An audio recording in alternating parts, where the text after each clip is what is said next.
Good evening, everyone. We're going to go ahead and call the Gainesville Community Reinvestment Area Advisory Board meeting, January 18th, to order. Can I have roll call?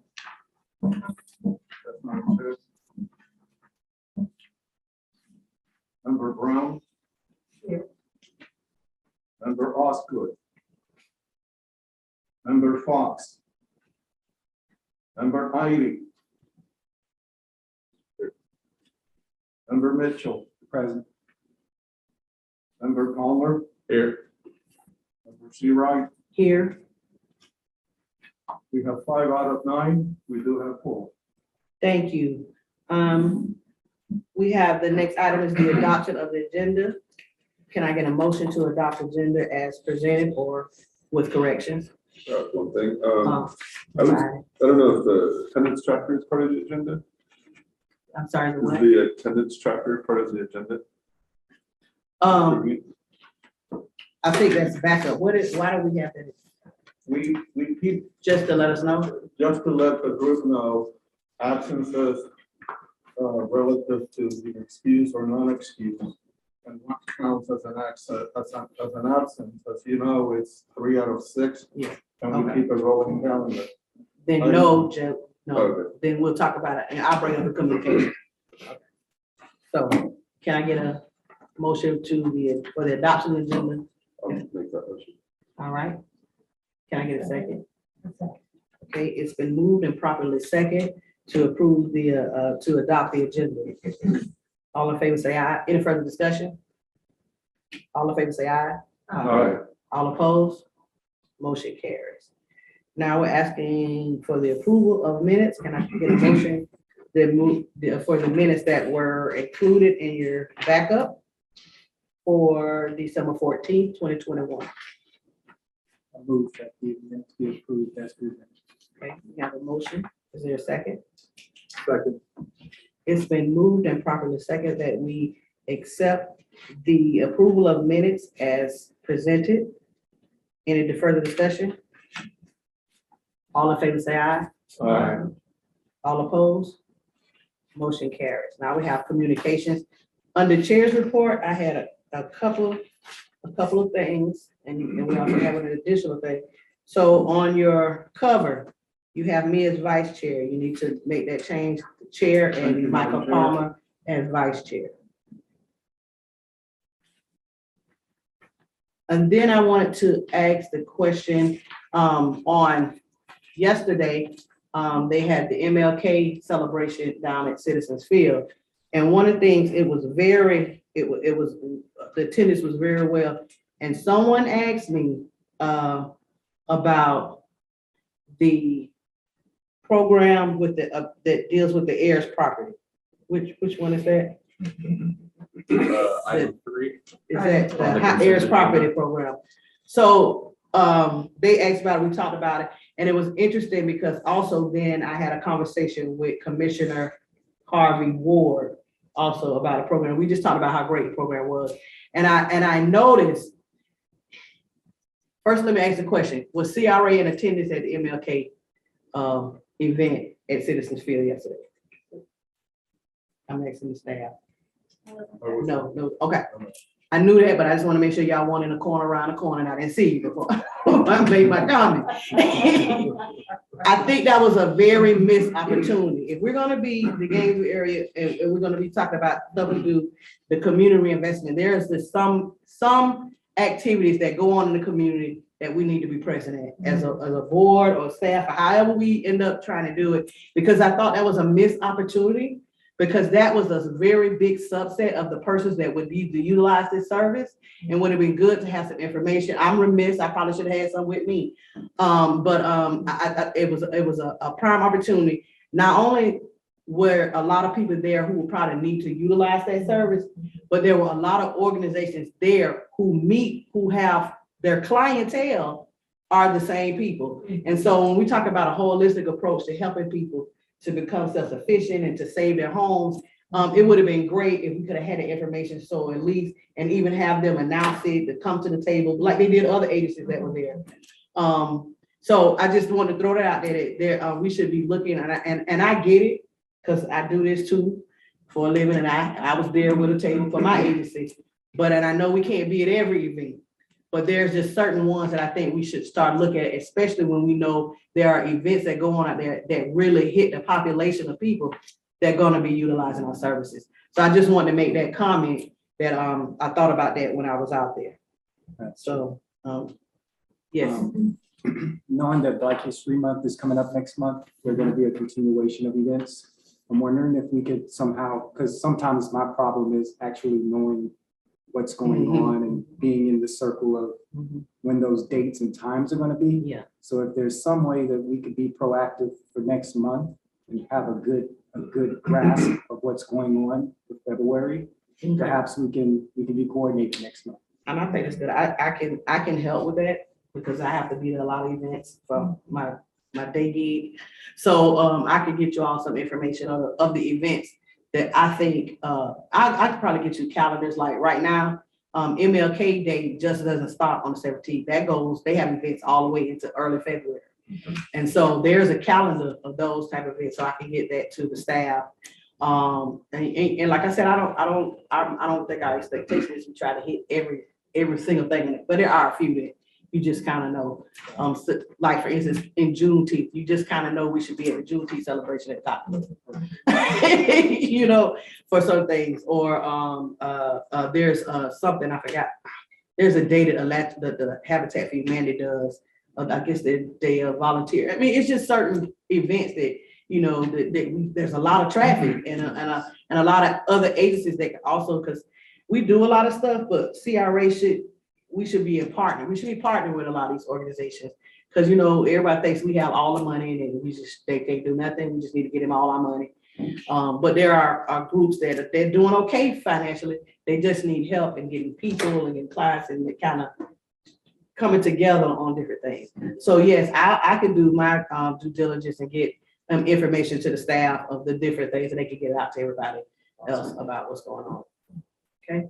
Thank you. Anything about this? Okay. I don't know if you can hear me. That's not on, is it? On now? There it is. Yes, The only thing that I would bring up is whether or not there's any sunshine law concerns related to all of us attending an event like that. So that's the only question that I would have for staff and for the city, because that's something we do need to be concerned about as a board. And there is, you have, if we know that all of us are gonna, well, it depends. We're private citizens, so we can go wherever we want to go. If we can go to things and not, now if we're gonna host it or put our name on it, then we have to publicly notice it. And Madam Chair, our city attorney is going to be joining us in a few minutes precisely for this first sunshine law and ethics rules. Yeah. But in the past, we would publicly notice things where if CRA was hosting it and we would all be there, or different neighborhood events. But I mean, you can't publicly notice everything that all of us might show up at. We just can't discuss business there. That's not the time to discuss any of the CRA business. But like he said, Sean will go over it more. I mean, Mr. McDermott will go over it more when when he comes up. Anything else about that? Those comments just specifically? Okay. Hold on. Is it about that? David? I don't know. Okay, no, I know Jay wanted to talk about the attendance. Okay. Oh, yeah, just yeah. I was marked absent when I was here. Oh, okay. And yes, Madam Chair, Member Ivy. Yeah. Member Ivy brought this issue or this question up at the end of last meeting. And Tricia and I went and searched the record, and we could not find, Mr. Ivy, any evidence that you actually attended the meeting, including the roll call sheets, the roll call on the agenda, on Legistar, and so on. Okay. I'm happy to go back. I'm not disputing. I'm happy to go back and review, and I will email you directly about finding. And this is ended 2021, and so now it starts over now for this meeting, Well, for this new year. No, ma'am. As you can see, you still have, it's a rolling calendar for 6 months. It doesn't end, so it carries over. Oh, so just the last 6 months always count? Right, so what you'll see every month, you'll see the month, the oldest month will disappear, but you always have 6 months shown attendance. Okay, so it'll always be something out of 6. Yes, ma'am. And that's all I have for communications. Next, we have director's report. That's it. Mrs. Vidal. Hi, good evening. I don't have anything really to report. We have a lot of changes going on within the city, and we have a big presentation that is due by the end of March per our agreement with the county. So we are working towards that, and prior to that meeting, you'll be seeing that presentation first, because it really is just an annual report presentation that we have to give in a joint city-county meeting as a way to comply with our ordinance. So by April 1st of each year, we have to talk about our redevelopment activities from the previous year, and so does the county in their service area. So I just wanted to give you all a heads up. It has not been scheduled yet, but we know it'll happen in March, and it could be the beginning of March this year instead of the end of March. So as soon as that date becomes solidified, we'll let you all know.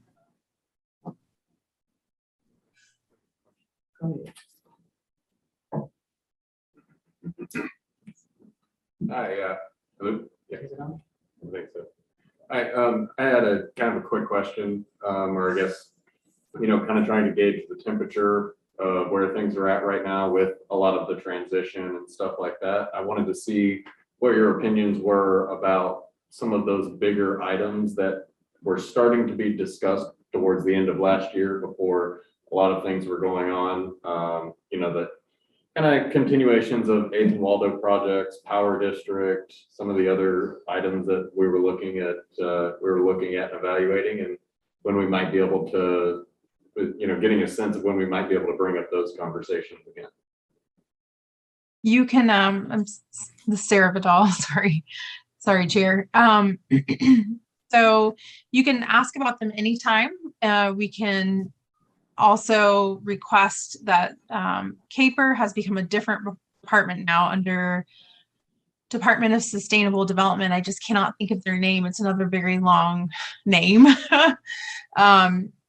But I will be requesting an update from them, and they will hopefully participate in the committee meeting as well, as they've been the lead on those projects, for the past 2 years. So if you'd like to make a request to have them come to the board at a certain point, we're able to do that too. I just don't think they're in attendance tonight.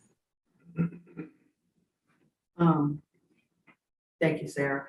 I just want to let the board also know that I will be meeting with the city manager this Friday to talk about the CRA and its future and what things to have. She invited me to come as a board because I guess she's meeting before, and so I'm going to have some of the same questions. So hopefully, I'm sure once that meeting is over, the next time we come together, I'll have something to report about our conversation. So I just want to let the board know that it's happening this Friday. Myself, city manager, and Ms. Vidal. Is that correct, Sarah? Is it the 3 of us? Yes. All right. Anything else for our director? Sarah, do you have anything else? Staff report. No, Madam Chair. No report, okay. All right. So the next thing on our agenda is the approval of the consent agenda. Can I get a motion to approve the consent agenda? Motion to approve. Can I get a second? It's been moved and properly second to accept our consent agenda. Is there any discussion? All in favor say aye. Aye. All opposed? Okay, motion passes. All right. So our first business discussion is our sunshine law and ethics training, what to do and what not to do. Sean, sir, Mr. McDermott. Good evening, everyone. Can everyone hear me okay? Yes. Yes, sir. You can, okay. Great. Well, good evening. I'm happy to be with this board, and I was invited just to kind of give a quick overview and mainly just have some discussion in case there's questions that could be helpful for this board on just very quickly on public records, sunshine law, and ethics law issues. This board, I think, correct me if I'm wrong, but I think there's only like 1 or 2 members that are new. So it's a board full of veterans. So I imagine everybody here has like a pretty good grasp on those issues. And so I just say that, so like, feel free. I'm not going to give like a long kind of lecture on these issues. Maybe I'll just hit a couple quick high points, and then I do have a couple of like hypothetical scenarios that staff had asked me to kind of run through. But most importantly, if there's any questions that you have, or scenarios that you just want to run by me, I'm happy to take those as well. It shouldn't so it shouldn't take very long. There are more extensive, if you ever want to dig into any particular issue, more extensively, there are some more in-depth materials that I have provided to the GCRA staff, and they can get those to you. And that will just kind of, you can like review those at your own leisure, just to, if there is any questions that ever come up. Oh, and then lastly, my office is always here as a resource. So if you ever have, just in the future, it's like, oh, how does this work again, or whatever.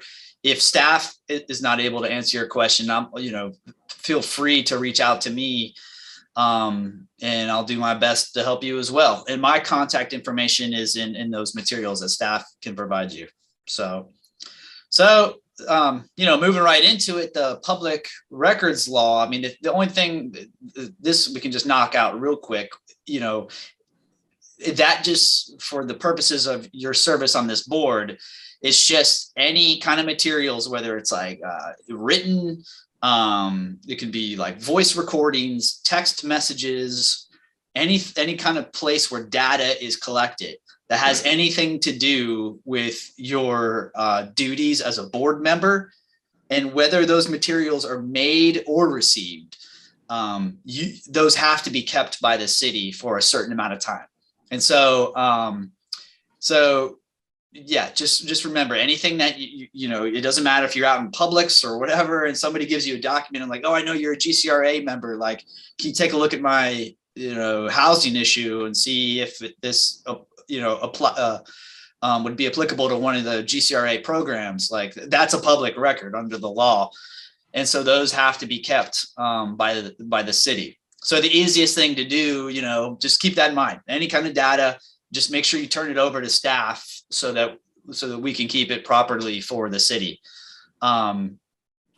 Just one quick, practical matter with that is, like, if it's just a copy, if you know that there's a master copy that's like staff already has, then you can get rid of the copy at your convenience. And the reason I say that is because if your meetings, if like staff has passed out materials, for you to review or whatever, those are public records, but staff has a master copy, and you can just, discard those at your leisure. So that's it for public records. I mean, that's easy enough.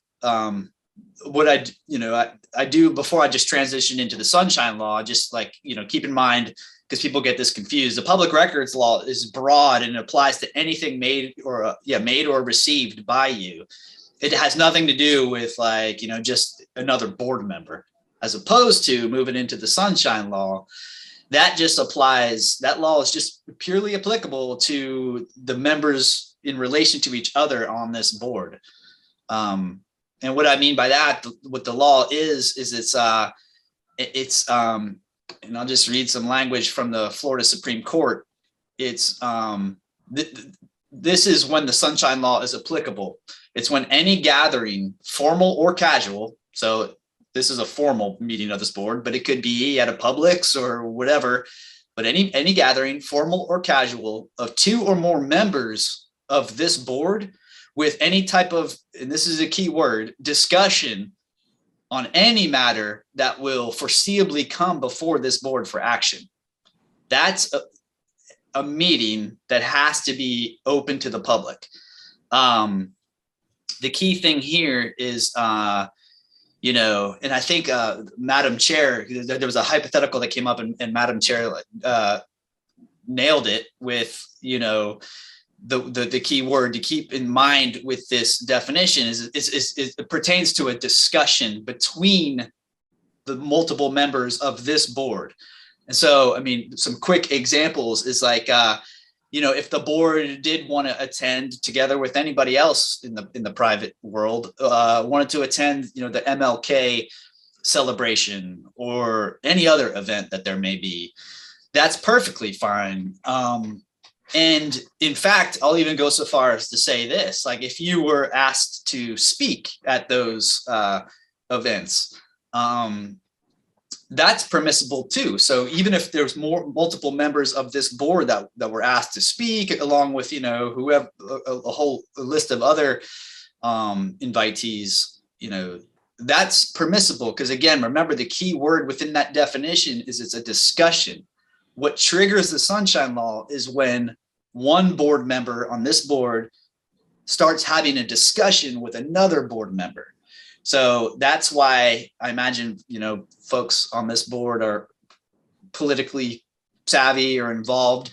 Like when you, you know, when people are running for elected office and they have like campaign rallies or not so much campaign rallies, but like, what do they call those? Like candidate debates or whatever that are those types of events that are held around town, like during election season.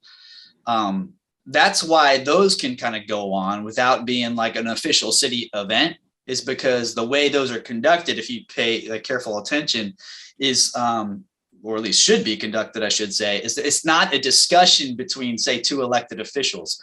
One essentially would just give their speech and the other one will give their speech.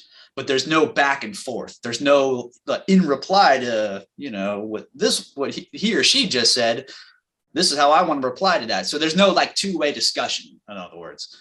So, so yeah, that's how the Sunshine Law works. So I think, you know, that one hypothetical of it's attending a MLK type event, that would be perfectly fine, as long as, like Madam Chair said, you don't have a discussion between the two board members. If you were, that would have to be publicly noticed and kind of, you know, an official city event. Just moving into another hypothetical dealing with this very issue that staff provided. This is a little different, and I'll read what Tricia has asked. Like it says, say there was a board member that's interested in joining a neighborhood advisory group that will be discussing. So there's the key word, that will be discussing items that will eventually come back before the GCRA board. That neighborhood group is a private group, so it's not noticed in the meetings. You know, it's not like a city event or city meetings. And another GCRA advisory board member is already on that group. And so you have, so there's one GCRA board member on that neighborhood advisory group, and you have another GCRA board member who's, you know, interested in joining it. And the question is, can they join it because they, you know, by virtue of the business of whatever that neighborhood group is, they'll be discussing items that will in fact come back before the GCRA board. And that would be a Sunshine Law issue, since there is two members of the GCRA board that would be discussing GCRA issues outside of the public's eye. So that would be a Sunshine Law issue. And I don't want to say, you know, it can't be done, but it would just have to be done in accordance with the Sunshine Law, which means, you know, it would have to be fully, like the city would kind of have to like step in and make sure this is complied with, but the meeting would have to be fully noticed to the public. It has to be fully open to the public, and there's different meanings behind what all that means. And then the third requirement of the Sunshine Law is that minutes have to be taken. So those are, you know, so when there is a meeting of two board members, it has to be open, noticed, with minutes taken. And that neighborhood group just doesn't seem to do that. And so So yeah, the sunshine law would be implicated in that issue. And that's the sunshine law. That's like, so we've already kind of blown through two. So that's, the public records law and the sunshine law. The third, law that's most applicable to your service on this board is ethics laws. And there's a variety of ethics laws that are all, that are all found scattered throughout chapter 112 of the statutes. And I think these are the ones that you most likely kind of deal with. Sunshine law and public records are easy enough to kind of remember and get. It's the ethics issues that kind of creep up, on any given issue. You're like, oh, wait a minute, could I do this or not? So I would just say, like, I'll run through, maybe the biggest things to remember as far as ethics laws, and then kind of go through a couple hypotheticals. But just know with ethics laws, this is it's a personal responsibility for board members. And what I mean by that is, like, anything I say now right here is just purely advisory to you as board members. And I'm actually, like, professionally prohibited from giving personal advice as far as ethics issues are concerned. I can give purely just like advisory, like, yeah, you may want to look into this. But the good news is it's easy to, there's a great resource at the state level. It's the state, the Florida Commission on Ethics, where there's a 1-800 number that's, again, provided in the materials that staff can get you. But they are extremely responsive at just giving, like, very quick advice on whatever issue you may have. And they love receiving calls. They love, folks being proactive to run stuff by them of, like, oh, can I vote for this, or whatever the case may be. So you can always just call that, even if it's the day of your meeting and it just kind of crept up on you and you're like, oh, can I do this or that? You can quickly call that line and they'll have an attorney that can actually give you personal advice, unlike, that I'm not able to. So with all that kind of said, some of the main things to keep in mind with the ethics laws are two things. One is just kind of some of the main provisions in state law that govern your behavior as board members. And the second one is just dealing with voting conflicts and the kind of the ins and outs of when you have to declare a conflict. So some of the behavioral issues, there's a couple main ones that I think are probably most applicable to you as board members. The first one is that you can't misuse your public position as a board member to obtain any special privilege or benefit for yourselves or others. Similar, so it's kind of related here. There's a second one that it prohibits you from having employment or any relationship that presents a conflict between your private interests and your public duties, now that you're a public officer on this board, or that otherwise impedes the full and faithful discharge of your duties on this board. So those are kind of the two big overarching behavioral type provisions. And let me see if one of these hypotheticals deals with this. Yeah, I think, well, they kind of do, and they also, let me just get into voting conflicts, then we'll come back to the hypotheticals. So those are the two big, like I said, behavioral ones to keep in mind. The other ethics issue that will be most applicable to you is, again, voting conflicts. And what that is like, under state law, you're actually, as board members, you are required to vote for any issue that comes before your board for a vote. By state law, you're required to vote unless you have a voting conflict, and we'll get into voting conflict. But that's just important to know, because I guess before that was a law in the state of Florida, and you see this maybe more in national politics, but board members maybe more so like the governing body, elected officials, would just kind of they wouldn't vote out of principle for certain things. You know, if they just disagreed with whatever it was, but they didn't, for whatever reason, political reasons or whatever, didn't want to vote no, they would just abstain from voting, even though it wasn't a voting conflict. They just didn't want to give their opinion.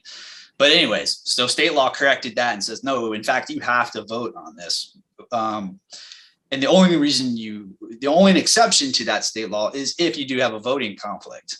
And so the definition of voting conflict is when any matter, like the specific matter that's before your board for that vote, if that would result in a special, and this is similar to that behavioral language, so we'll get to that in a second, but if it would result in a special private gain or loss to you as a board member or a relative, a business associate, or a principal by whom you're retained.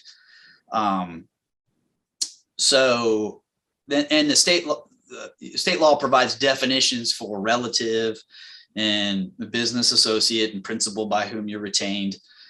I mean, just, you know, we don't have to dig into that now, but just know like relative it's a pretty tight definition of relative. It's just like your immediate family. And then interestingly, also like father-in-law, mother-in-law, son-in-law, and daughter-in-law. So besides your immediate family and those ones I just named, it doesn't include any other relatives, you know, for instance, cousins. But so anyway, so that's the voting conflict law. So when you have a conflict, when it's any matter before your board that would result in a special private gain or loss to you or your relative, business associate, or principal by whom you're retained.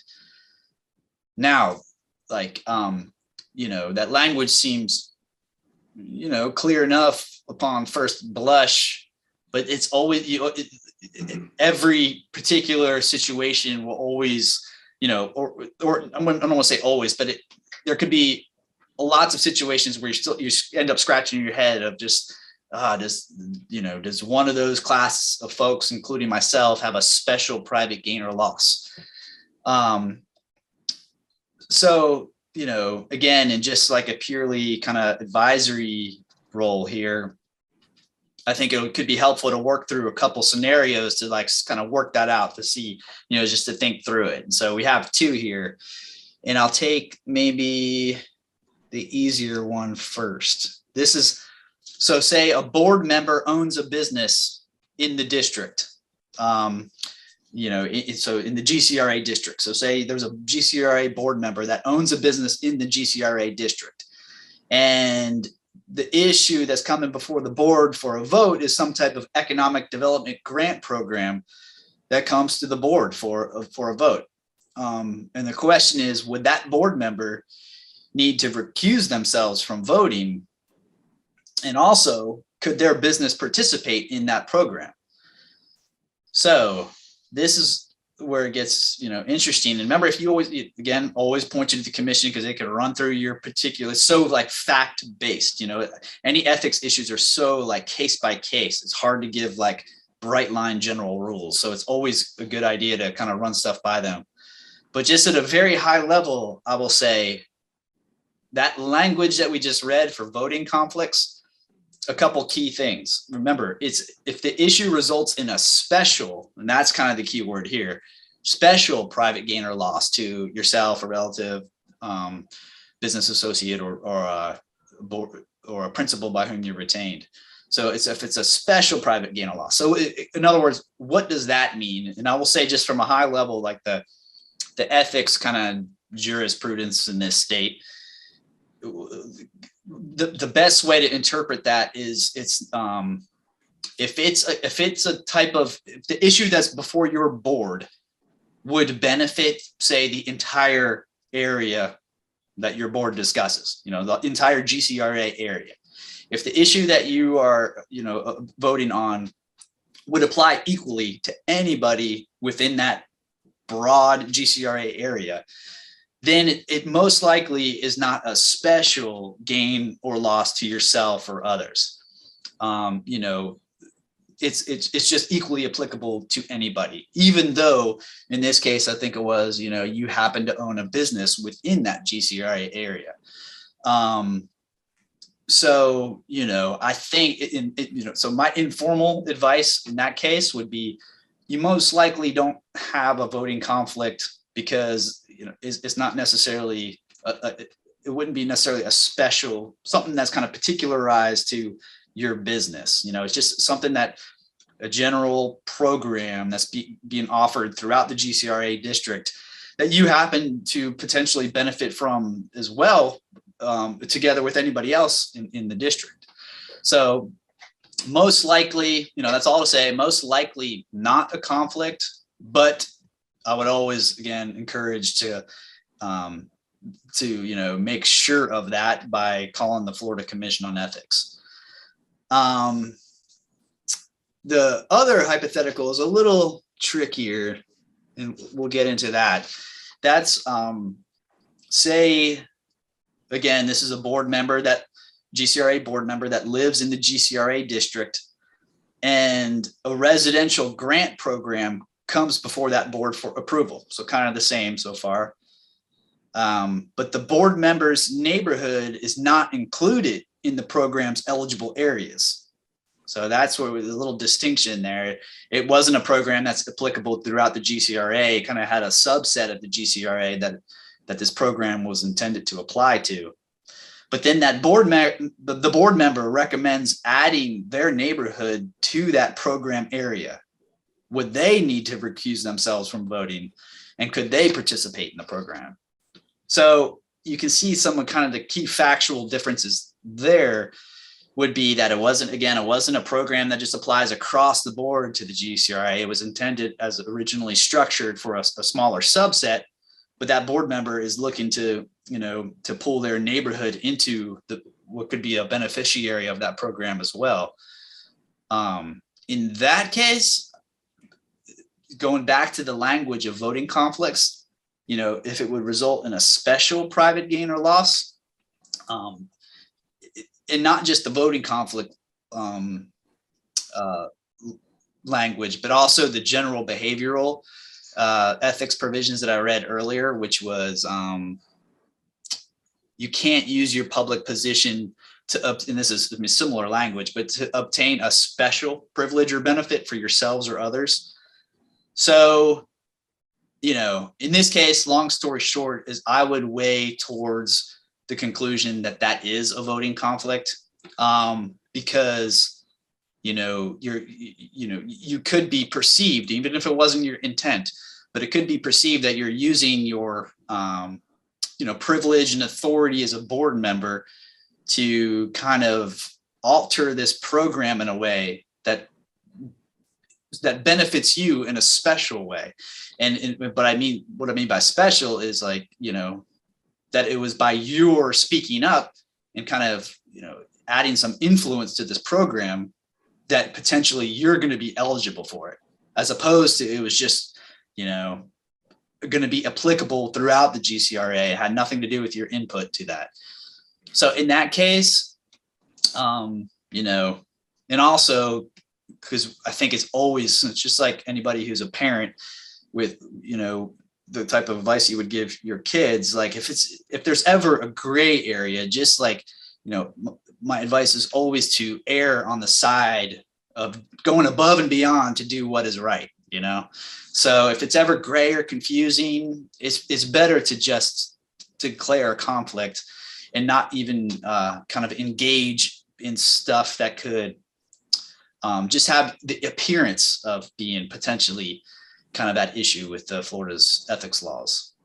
But again, and I know this is like a broken record, but that would be a perfect situation to run by the Florida Commission on Ethics first, because they would be able to definitively tell you, like, oh no, you're able to do that. That's permissible. You know, and they give binding opinions. So they could say, like, no, that's permissible. You have our blessing. And then, oh, great. Then you can go on and, you know, and you can vote on it without declaring a conflict. But my informal advice, since I can't do that, like they can, would be that one seems like that would be a conflict that you might want to abstain from.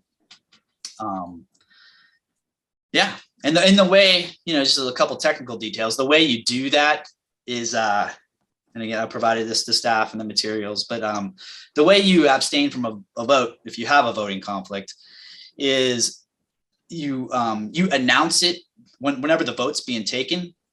Sometime prior to the vote being taken, you announce it to everybody. By law, you're supposed to announce it to, at the meeting that, oh yeah, I have a voting conflict on this one and I can't vote for because of, whatever the reasons are. And then there's a written form. It's an easy form to fill out, but it's just like a state form where you actually in writing kind of declare why you abstained from voting and what the conflict was. And you would just turn that form into the staff liaison at the meeting. And that can be done 15 days, so just in case, like, if sometimes you don't realize you have a conflict until maybe you're at the meeting, you're like, oh man, I have this conflict. So you would declare it, verbally to everybody prior to the vote being taken, and then you wouldn't vote on it. And then you have 15 days to fill out this form and get it to a staff liaison. And then they just file that with the minutes of that meeting. So that's it. That's those three laws, hit the high notes of those at least. And and with each of those, there can be endless hypotheticals and kind of going into details, but I think that's it from a high level. But I'll be happy to, if there's any questions, or if anyone wants to discuss anything, I'm happy to do that now. Any board members have any questions they would like to ask Sean? Y'all good?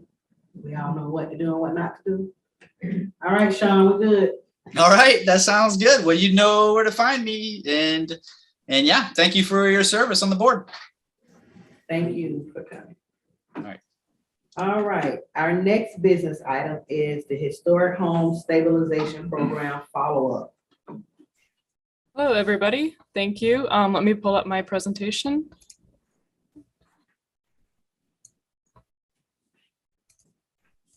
All right, can everyone hear me fine? Yes. Perfect. All right, well, for those who don't know me, my name is Chelsea Bakaitis, and I am a project manager with the GCRA. Today's agenda item will be I'm asking you to approve the proposed program called the Historic Home Stabilization. This is the fifth and final housing program the GCRA is proposing. I discussed the other programs in the consent item today in the update. But for those who are new, you can always ask questions on the other housing programs. So today, I will first be reiterating the program mission and vision. This has come to the advisory board in the past, and so I'm just going to kind of go reiterate what we've talked about in the past. Then I will review the why, or why this program is needed in the district. Third, I will discuss the revised program offerings and eligibility based on previous board member feedback. And then finally, I'll ask the board for comments and get a recommendation for approval if you choose to move forward. All right, so the goal of all GCRA housing programs is to support housing objectives which maintain the culture and population neighborhoods. Specifically, the objectives of this program are to prevent the demolition of historic buildings by repairing them, preserve the architecture of neighborhoods, and finally, to prevent the demolition of single-family homes within neighborhoods. So there's kind of the historic component and the prevention of demolition of single-family homes component. So again, I'm going to bring up the question, why are we proposing this program? A strong reason is that historic neighborhoods in Gainesville are, like I said, losing their single-family housing stock as they become dilapidated, demolished, and replaced. And specifically, they're losing historic single-family housing stock. This next slide is a quote from the city's comprehensive plan. it says that the Porter's neighborhood has undergone substantial redevelopment involving demolition since the 1982 survey, which it was a big survey done in 1982 that staff is not planning a resurvey of the neighborhood because its historic district potential limited in the 1980s is probably non-existent, considering the extent of redevelopment and demolition. So in 2011, after the 1982, another kind of study was done in 2011 of the Porter's Quarters neighborhood to see if there was enough historic buildings for the neighborhood to gain historic designation. Unfortunately, as the quote says, in the 1980s, so many historic homes were demolished because they had become dilapidated. They had to be demolished. That the city didn't have enough homes to really receive a historic status. This is really unfortunate given the rich history of the neighborhood as one of Gainesville's oldest African-American neighborhoods. I also want to include that similar findings are mentioned in the comprehensive plan. Similar findings were also made in Fifth Avenue and Spring Hill neighborhoods. Fortunately, Pleasant Street has been able to receive designation and preserve its housing stock, although there is mention that this neighborhood is historic designation is also threatened. So that brings us to the point of the historic stabilization program, and that is to maintain the existing housing stock and that are in these neighborhoods and prevent their demolition, since these neighborhoods do have such a rich history to Gainesville and are underinvested in. This program can't solve all housing rehabilitation programs, but it can act as urban acupuncture for historic homes. This is just one layer of many approaches to protect history and single-family housing stock in the GCRA district. So now I'm going to kind of talk about the actual program. So I took all your comments from the last meeting. There was some really, really good input, and I made some tweaks to the program, and this is what we came up with. So based on last board discussion, the program will be focusing more on helping low and median income applicants who are homesteaders. To achieve this, 100% of the repairs will be covered. What essentially will happen is the GCRA will hire our own contractor. Someone will apply, we'll hire our contractors, we'll send in a housing inspector, inspect the house, and then do the repairs ourselves. In order to be eligible, the recipient has to agree to live in the home for 10 years, or they have to pay back the total cost of repairs. With the caveat that if they live in the home for 5 years, they only have to pay back 50%. There's more details in the actual guidelines document, which you can look up. It's in the backup. So I also broadened the criteria instead of just focusing on dangerous homes. I'm recommending that this program be for homes that are in need of any exterior work, which results in repair, improvement, reconstruction, maintenance, or stabilization. Examples of this include exterior wall repairs, roof repairs, foundation repairs, masonry stucco repairs, porch and step rehabilitation, window repair, cornice and parapet repairs, weatherization improvements that aren't covered by our current weatherization program, repainting if it's kind of part of the overall program, and then structural rehabilitation reinforcement.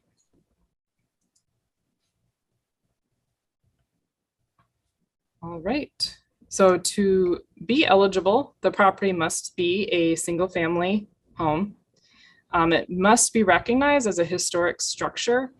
And in order to be recognized as a historic structure, it can fit into two buckets. First, if it's in Pleasant Street, it most likely is a contributing structure to the Pleasant Street Historic District, and so will already be eligible. But if it's not in Pleasant Street, the applicant can apply to be listed on the local historic register. And this will be kind of part of the application process. They'll apply to us, we'll help them work with the planning department to get on the historic register, and then we'll initiate work. The property must also be located in the Fifth Avenue, Porter's Quarters, Pleasant Street, and Spring Hill neighborhood. These neighborhoods are recommended for 3 reasons. First, they are located close to University of Florida, and thus they are most at risk of losing their historic properties due to new development popping up in the area. Second, these properties were listed in the comprehensive plan as losing their historic housing stock. And third, I'll get to the budget later, but we have very limited funding for fiscal year 22. And so we just want to make sure that we use the funding in the neighborhoods that are most in need. To be eligible,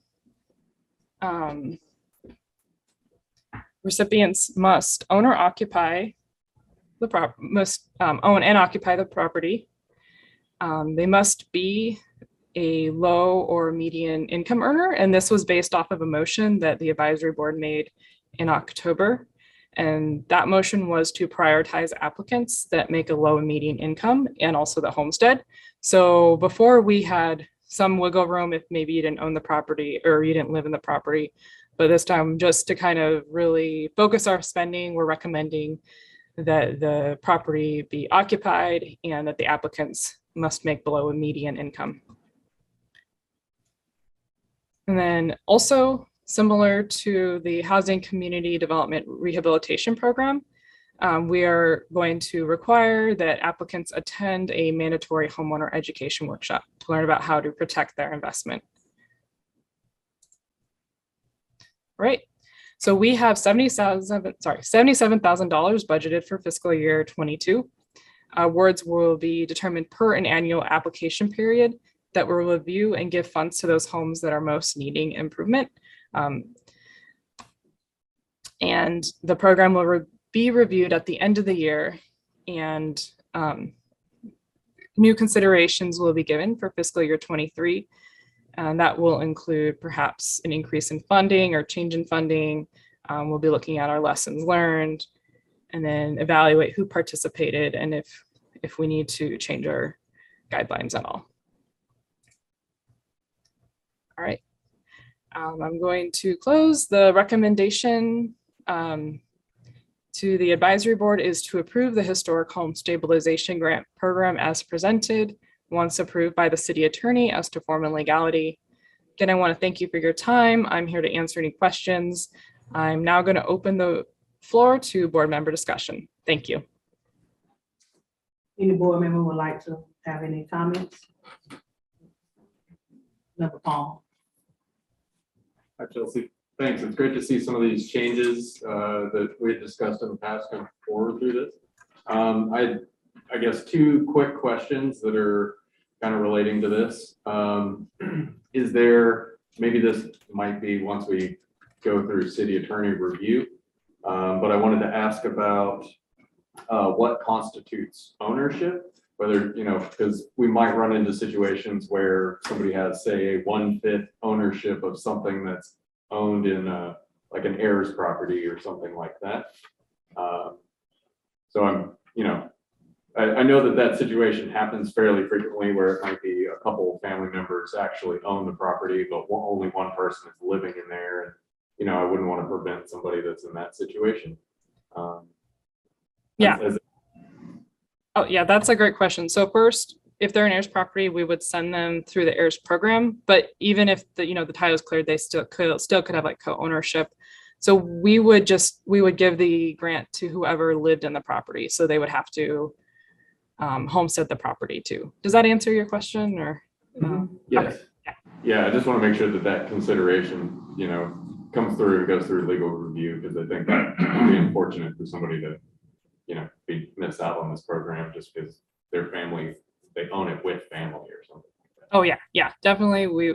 That's something we need to flesh out a little bit. Thank you. Cool. And the last question is about the loan portion of the program and how that will be, I guess, recorded. I assume it's going to be a public lien, or would it be some sort of a mechanics lien? The concern that I have around how that would be recorded is that I think it'd be really unfortunate for somebody to be in a situation where they did these renovations, they're potentially a low income borrower with that, and then they, for whatever reason, have to move, have to turn around and sell their house, and then they're in the process of selling their house and they suddenly realize they have to pay back $20,000 of this and it wasn't part of the purchase price. And then maybe they don't find that out until a day or two before closing, or, you know, a couple weeks into the process, which that may cause them to be in a situation where they might have to pay more than the house is worth. I just wanted to make sure that there's public records available or however that's going to go so that somebody doesn't end up in that situation. Yeah, and that could be a problem. So it's not going to be a lien. It's actually going to be a mortgage that's due on sale. So they wouldn't have to pay it back until they actually sold the house. So they, you know, they'd use the proceeds of the sale to pay back our mortgage. This is the reason we chose to do it this way instead of the lien, is this is similar to what our Housing and Community Development Department does for their rehabilitation program. So we're just kind of following their rehab model and applying it to ours. Okay, cool. Is there any sense of whether that would be an assumable mortgage by a second buyer or something like that, so that, you know, somebody didn't have to, I'm probably getting in the weeds here, but. If Sean's still on, I would probably have Sean answer that because I actually don't know. Is Sean? No. Oh, he left. Okay. I'm sorry, I don't have the answer. I can look it up though. I mean, it doesn't necessarily change my thoughts and opinions on this. It's just sort of a thing I hope as we go through legal review is brought up. But, Okay, cool. I will definitely bring that up. Any other members? Member Mitchell? Chelsea, thank you for that presentation. I appreciate your work. I just wanted to, I just had a question about the owner occupied deal as well. Is there any leniency with maybe a homeowner that doesn't live there but have family members there? That is a situation, and we've seen this situation with our paint program too. We don't have that written in. Perhaps that's something we can include. I'd have to work with legal. I'm not sure how we would be able to do that exactly, but if you want to suggest that in a motion, we can I would always. suggest that is something to be more lenient, you know, to have for the full benefit of the program to the area. I think it would be a good thing. Okay. Yeah, that's something I can ask about and look into. That's a great suggestion. Thank you.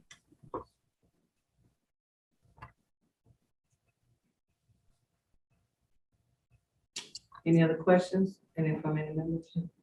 Oh, I'm sorry. Oh, Member Brown? Yes. Oh, he asked your question, okay. All right. Any other questions? Okay, well, if with no other questions, there is a recommendation, and that recommendation is to approve the historic home stabilization program as presented, once approved by the city attorney as to form and legality. May I get a motion from the floor? I'll put forward that motion to approve it as it stands. Okay. We've got a move, it's been moving properly second. Any further discussion? Back to my previous point, I just would like to be sure that what I just mentioned, that concern about housing that has a homeowner that's not there, but have occupants as family, that's protected. That's my only concern. Are you asking for the persons who make the motion To to that amend, be a part to amend yes, it? can we amend the motion to include that? That would be up to Mr. Palmer and then if they would, if they want. I guess I'm in the spirit of what you're saying. I'm very much in support of. I wonder if that is something that gets addressed through city attorney review, which is sort of like, they're gonna ask that ahead of time, but I don't know how we would form, I guess, like a little more specific sentence on your motion. I'm not sure how to ask that. With the provision of evaluating evaluating family member occupants. With the provision of permitting homeowners that are non-occupants but have family that occupy that occupy the residence. Okay. Yes, Trish? Sarah has her hand up. Yes. Ms. Vidal.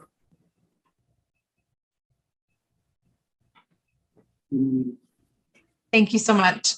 I would just, if you don't mind, let us run this by legal. And you're welcome to make a motion, but I don't really think it's necessary. I think that there's probably a quick answer. Okay. And we will circle back forward on that. All right, so we have our original motion, which has also been second. Any further discussion? All in favor, say aye. Aye. All opposed? The motion carries. Thank you. And Chelsea, I have a request. Can I please have that background picture? I would like to, I'm getting a little teared up over here, so I would really like to have it as one of my background pictures. For a fee. For a fee. Yeah, I'll send it. Nasha made it actually.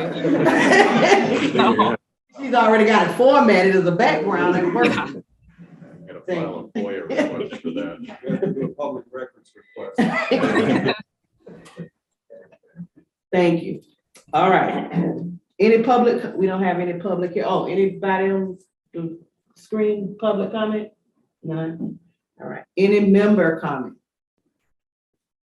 I'd kind of Nobody. like to revisit like what's going on with the downtown TIF money and what's still available there, and if there's any projects already allocated to that TIF money. I know that the Hyatt's going in and it's creating a lot of issues around downtown. Not saying they're bad or good, but like we might want to be able at some point to look at like what the city can do to make that area work.